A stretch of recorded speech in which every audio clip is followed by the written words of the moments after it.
So, hi everyone, we are Team 18 and our big data project is on New York City parking violations. So, the main objective of our project was to analyze big data related to parking and speeding violations to find patterns in New York City.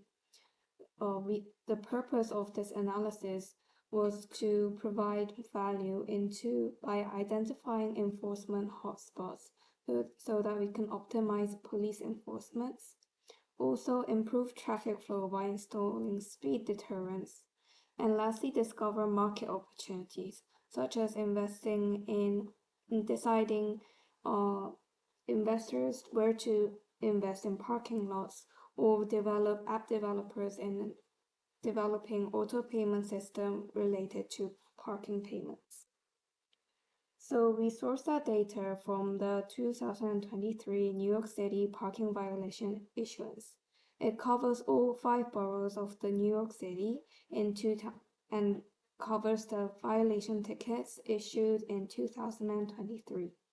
We selected 5 million records from the 20 plus million entries, and our dataset has multiple features including violation incidents across multiple counties, detailed issuer codes representing different infractions, specific law sections associated with each violation, and also unique identifiers for the violated vehicle plates.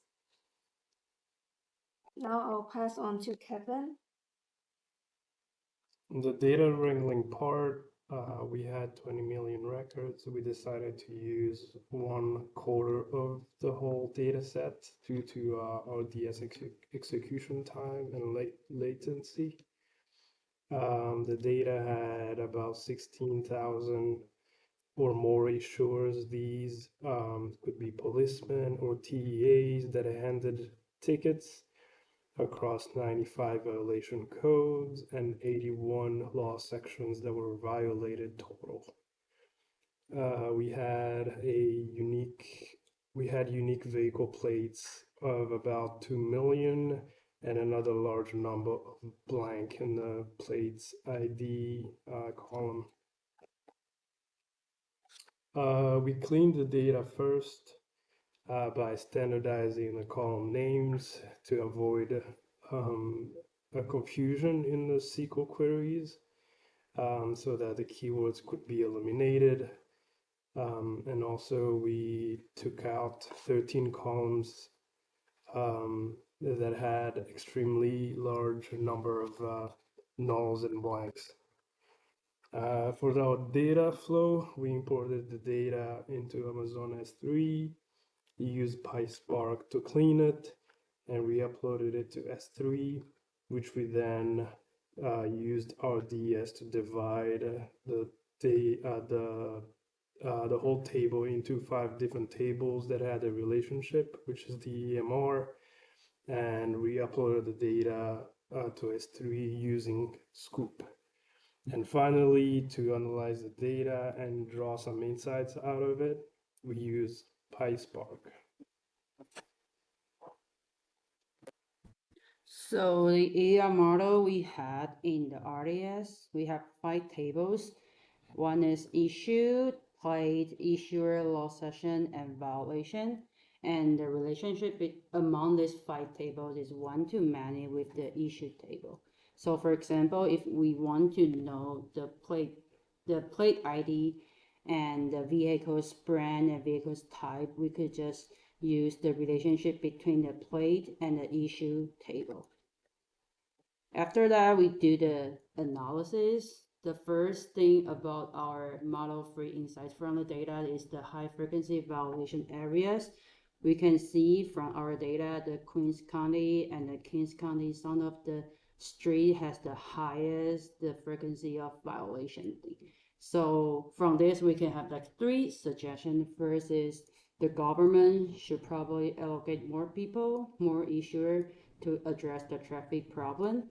And also the drivers should avoid parking there or even just drive right there because you probably had a high probability to get a ticket.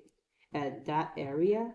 And third is for the investor. So if we are the parking lot company, where should we invest for the next area, the next location? This spot should be the best location for this because a lot of people got the parking ticket in this area. And second, we found the top violation inside. So the school zone speed violation are the most frequent with over 1.9 million records. And the no parking street cleaning violation is also significant with over 61,000 records. So after that, we pass to Sunny. Thank you, Lynn. So now I'm going to be talking about the different strategic recommendations. So in order to optimize enforcement and traffic flow, we suggest having a morning resource allocation. For example, directing additional enforcement to Kings County from 6 to 9 a.m. to address non-parking street cleaning violations. And for weekend speed violation mitigation in Queens, we suggest increasing issuer presence in Queens County on weekends, especially between 1 to 5 p.m. to tackle speed violations. Then now we will be moving on to discussions where I'll be talking about the strengths, weakness, opportunities, and threats. So for strengths, we decided that, or we think that the use of a data-driven approach strengthens policy-making capabilities, enabling informed decisions for urban planning, traffic management, optimizing resource allocation for more efficient city operations. As for the weakness, we identified that there could be potential data biases. This means that the data set may carry biases potentially overrepresenting certain areas, leading to skewed insights. And for opportunities, we think that there would be knowledge transfer between cities. So the transferability of like our approach here offers an opportunity for knowledge exchange between cities, other cities, and it fosters collaborative efforts in urban management.